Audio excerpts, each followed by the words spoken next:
Hello दोस्तों, स्वागत हमारी आज के एक और नई वीडियो में। ये वाला निबंध बहुत ही इम्पोर्टेंट है क्लास 10th और 12th दोनों के लिए, क्योंकि इस बार महाकुंभ पर निबंध 100% 101% गारंटी है। ये वाला निबंध आपके बोर्ड एग्जाम में जरूर से जरूर पूछा जाएगा। तो ये क्लास 10th और 12th दोनों के लिए ही इम्पोर्टेंट है। तो आज की इस वीडियो में हम आपको महाकुंभ पर निबंध कराने जा रहे हैं, जो कि बहुत ही इम्पोर्टेंट है क्लास 10th और 12th के लिए। तो इस बार हम लोगों का टारगेट है मिशन 95 प्लस। कौन इस बार मिशन 95 प्लस टारगेट कर रहा है, कौन हिंदी में 95 प्लस स्कोर करेगा, तो कमेंट बॉक्स में जरूर से जरूर बताइए। ये वीडियो आपके लिए बहुत इंपॉर्टेंट है। महाकुंभ पर निबंध 101%, ये 101% आपके बोर्ड एग्जाम में ये पूछा जाएगा। तो इस वीडियो को अपने फ्रेंड के साथ जरूर से जरूर शेयर कीजिए। चलिए वीडियो को स्टार्ट करते हैं। तो सबसे पहले आपको क्या हेडिंग डालनी होगी? प्रस्तावना। आपकी दो हेडिंग है तो कॉमन है, एक तो पहली प्रस्तावना, उपसंहार या निष्कर्ष आप कुछ भी लिख सकते हैं लास्ट में, ठीक है। तो दो हेडिंग आपकी कॉमन है, प्रस्तावना ऊपर, और जो लास्ट हेडिंग होगी उसमें आप निष्कर्ष लिख सकते हैं या उपसंहार, बात एक ही, ठीक है। तो दो आपकी हेडिंग कॉमन है। हाई स्कूल में जो आता है वो आता है तो 7 नंबर का आता है हाई स्कूल में, और इंटर में जो आता है वो 9 नंबर का आता है। तो इस हिसाब से हमने आपको दोनों ही टाइप से हम बताएंगे कि हाई स्कूल वाले कितना लिखें और जो 12th वाले हैं उन्हें कितना लिखना होगा, ठीक है। तो सबसे पहले प्रस्तावना आपको हेडिंग डाली, उसमें लिखना है कि महाकुंभ मेला भारतीय संस्कृति और परंपरा का एक अभिन्न हिस्सा है। तो यह मेला हर 12 वर्ष में एक बार आयोजित होता है। तो इस बार 2025 में काफी महाकुंभ के बारे में चर्चा हुई, बहुत लोग गए भी होंगे। कौन कौन गया महाकुंभ मेला में, कमेंट बॉक्स में जरूर से जरूर बताइएगा, ठीक है। उसके बाद आयोजित होता है, और यह हिंदू धर्म के सबसे बड़े धार्मिक आयोजन के रूप में मनाया जाता है। हमारे हिंदू धर्म में यह सबसे बड़े धार्मिक आयोजन के रूप में मनाया जाता है। महाकुंभ मेला के चार प्रमुख स्थानों पर आयोजित होता है। जो महाकुंभ मेला वो किस 4 प्रमुख स्थानों पर आयोजित होता है? प्रयागराज, इलाहाबाद, हरिद्वार और उज्जैन और नासिक। ये 4 जगह पे महाकुंभ का मेला आयोजित होता है, ठीक है। उसके बाद है, इन स्थानों को कुंभ क्षेत्र के नाम से जाना जाता है, जहां लाखों श्रद्धालु स्नान करने के लिए एकत्रित होते हैं कि इस पवित्र स्थान से पाप समाप्त हो जाते हैं और मोक्ष की प्राप्ति होती है। तो आपको प्रस्तावना में बस इतना ही लिखना है। जो हाई स्कूल वाले हैं उन्हें वो लिख, आपकी जो जैसे आपका आता है 7 नंबर का और 9 नंबर का आता है 12th वालों, तो 12th वालों को थोड़ा सा ज़्यादा लिख देना, 2-3 हेडिंग आप बढ़ा सकते हैं। और जो 10th वाले हैं वो थोड़ा सा कम से कम में लिखने की कोशिश करें, क्योंकि आपके 7 नंबर में आता है। तो आप 2 से 2.5 पेज का अगर लिख देते हैं तो आराम से आपको 7 नंबर पूरे मिल जाएंगे, ठीक है। तो आपको प्रस्तावना में इतना लिखने के बाद आपको एक हेडिंग डालनी है, महाकुंभ का इतिहास। ज़्यादा कुछ नहीं लिखना, थोड़ा थोड़ा सब में आपको हेडिंग वाइज लिखेंगे, और आपको उसमें से थोड़ा थोड़ा समझा देना कि जैसे अभी हमने हेडिंग पहली डाली है महाकुंभ, ठीक है। तो महाकुंभ का इतिहास क्या है? महाकुंभ का इतिहास बहुत ही पुराना है। तो आपको बस इतना लिखना है, जो बताया जाए उससे रिलेटेड थोड़ा थोड़ा लिख दीजिए। हाई स्कूल वाले से, जो हाई स्कूल वाले हैं वो इतना ही लिखें। जो 12th वाले वो अपनी तरफ से थोड़ी 2-3 लाइनें बढ़ा सकते हैं, क्योंकि उनका आता है 9 नंबर का। तो कम से कम आप 3 से 3.5 पेज तो लिख ही लीजिए, ठीक है। तो 12th वाले अपने आप इसमें थोड़ा सा ऐड कर लीजिए। ये सिर्फ हमने हाई स्कूल के हिसाब से बनाया, जिससे कि ज़्यादा उन्हें कठिन न लगे। तो महाकुंभ का इतिहास बहुत ही पुराना है। यह आयोजन प्राचीन काल से आयोजित किया जा रहा है। बस इतना ही आपको लिखना है महाकुंभ के इतिहास में। फिर उसके बाद दूसरी हेडिंग आपको डालनी है कि महाकुंभ की संस्कृति या समाज का महत्व, ठीक है। दोनों का हमने एक ही साथ कन्वर्ट कर दिया है। तो आप अलग अलग भी डाल सकते हैं, आप खाली ऐसे डाल सकते हैं कि महाकुंभ की सामाजिक महत्व। और तीसरी हेडिंग आप फिर से बना सकते हैं, महाकुंभ का सांस्कृतिक महत्व। तो हमने एक ही में लिख दिया है, आप एक ही में भी लिख दीजिएगा, ठीक है। तो महाकुंभ के दौरान लोग विभिन्न प्रकार के सांस्कृतिक सामाजिक कार्यक्रम में भाग लेते हैं, ठीक है। तो आप इतना बस लिख दीजिए। उसके बाद थर्ड हेडिंग आपको डालना होगा कि महाकुंभ के दौरान आयोजित कार्यक्रम, जो महाकुंभ के दौरान आयोजित कार्यक्रम होता है उसके बारे में बताना। तो बस आपको थोड़ा थोड़ा हर एक हेडिंग में लिख देना, और हेडिंग वाइज लिखेंगे तो आपका पेज ही भरेगा और एग्जामिनर आपको फुल मार्क्स देगा, क्योंकि हेडिंग से आपका जो निबंध है वो अच्छा लगने लगता है और राइटिंग भी आपकी अच्छी आती है। इससे आपको निबंध भी लिखने में आसानी होगा और आपको ज़्यादा लिखना भी नहीं पड़ेगा, ठीक है। तो महाकुंभ के दौरान आयोजित कार्यक्रम, महाकुंभ के दौरान विभिन्न प्रकार के धार्मिक अनुष्ठानों, संस्कृति और कार्यक्रम, सामाजिक कार्यक्रमों के आयोजन में किया गया है। सांस्कृतिक और सामाजिक कार्यक्रमों के आयोजन में किया गया। ठीक है, आपको इतना लिख देना। उसके बाद 4 हेडिंग डालनी है, महाकुंभ का प्रतीक। ये बहुत ही इंपॉर्टेंट है आपके 2025 के लिए। तो जितने भी क्लास 12th और 10th वाले ये वीडियो देख रहे हैं, जल्दी से अपनी फ्रेंड के साथ इस वीडियो को जरूर से जरूर शेयर कर दीजिए।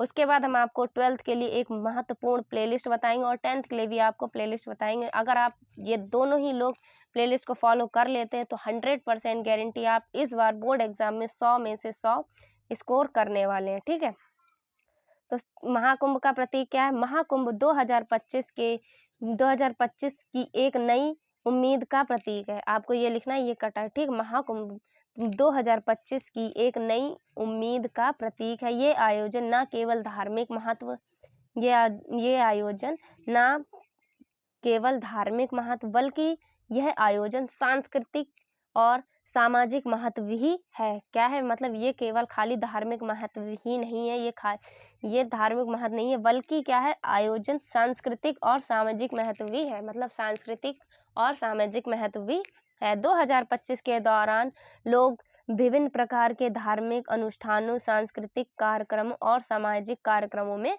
भाग लेंगे। ठीक है, उसके बाद आपको ये इतना लिखने के बाद, महाकुंभ का प्रतीक लिखने के बाद आपको 5 हेडिंग डालनी है, जो 5। ठीक है, 5th हेडिंग आपको डालनी है कि श्रद्धालुओं की संख्या और सुरक्षा व्यवस्था। ठीक है, तो जो 12th वाले हैं वो अपने आप थोड़ा थोड़ा ऐड कर सकते हैं, बट अगर आप इतना भी लिख देते हैं अपने, और बस आपको क्या करना है, 12th वाले हैं या 10th वाले हैं, उन्हें बस एक बार ये वाली वीडियो देख लेनी और अपने आप अपनी भाषा में लिखने की कोशिश कर दी। कोई भी किसी की भी वीडियो देख रहा है, अगर महाकुंभ पर आप निबंध देख भी रहे हैं तो आपको 1 से 2 बार उस वीडियो को देख लेना और उसकी हेडिंग पढ़ लेना। बस अपनी भाषा में लिखने की कोशिश करें, क्योंकि आप कितना रटेंगे। निबंध एक ऐसी चीज़ है जिसे रटा नहीं जाता। आप सिर्फ और सिर्फ उसकी हेडिंग देख लीजिए, उसमें आप अपनी भाषा में लिखिए। जैसे 10th है तो 10th को ज़्यादा बढ़ा चढ़ा के नहीं लिखना। 10th वालों को थोड़ा थोड़ा जैसे हेडिंग लिख रहे हैं, जैसे अभी हमने आपको लिख के दिखाया, बस 2 से 3 लाइनों में आपको उस हेडिंग को कंप्लीट कर देना। 12th वाले भी ज़्यादा भी ना लिखें, सिर्फ 3 से 3.5 पेज आपको लिख देना। अगर 3 पेज भी लिख देते तब भी सफिशियंट है, आपको 9 नंबर मिल जाएंगे। ठीक है, तो अपनी भाषा में लिखिए। बस खाली आपको क्या करना है, एक बार समझ लेना वीडियो में क्या क्या बताया जा रहा है, उसके बाद आपको हेडिंग तैयार कर लेना। ठीक है, तो इसमें क्या लिखा है कि महाकुंभ में लाखों की संख्या में श्रद्धालु और पर्यटक भाग लेते हैं जो विभिन्न स्थानों से आते हैं। प्रशासन द्वारा सुरक्षा, चिकित्सा, परिवहन और स्वच्छता के व्यापक इंतजाम किए जाते हैं ताकि श्रद्धालुओं को कोई परेशानी ना हो।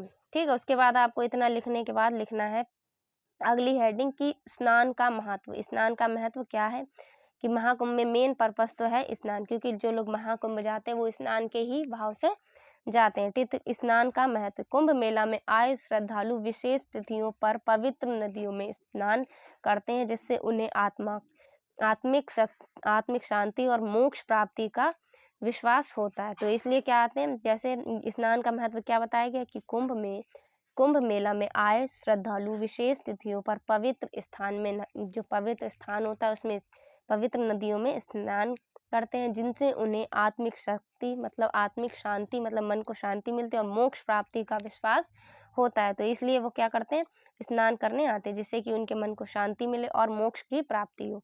तो इसलिए स्नान का महत्व इसमें जरूर से जरूर आपको 1 पॉइंट लिखना है, क्योंकि कुंभ मेले का मेन पॉइंट तो है स्नान का महत्व।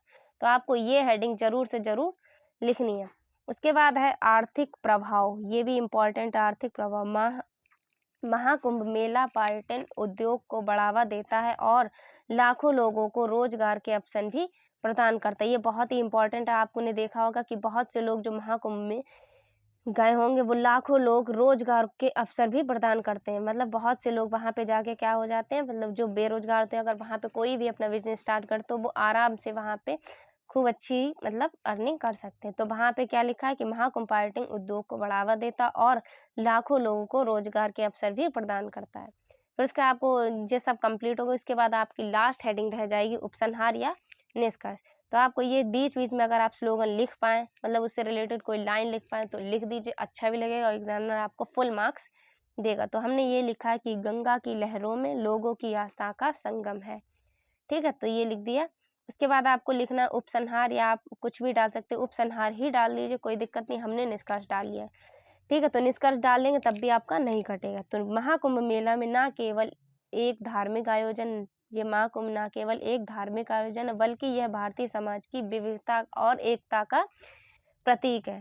ठीक है, क्या बताया गया कि महाकुंभ ना केवल एक धार्मिक आयोजन है, ये भारतीय समाज की विविधता और एकता का प्रतीक भी है। यह मेला हमें अपने धार्मिक संस्कृति और परंपराओं के, जिसमें क्या कहा है कि यह मेला हमें धर्म, संस्कृति और परंपराओं से जोड़ने का अवसर प्रदान करता है। महाकुंभ का विशालता और श्रद्धा हमें यह सिखाती है कि आस्था और विश्वास के साथ हमें जीवन के कठिनतम मार्ग को भी सरल बना सकते हैं।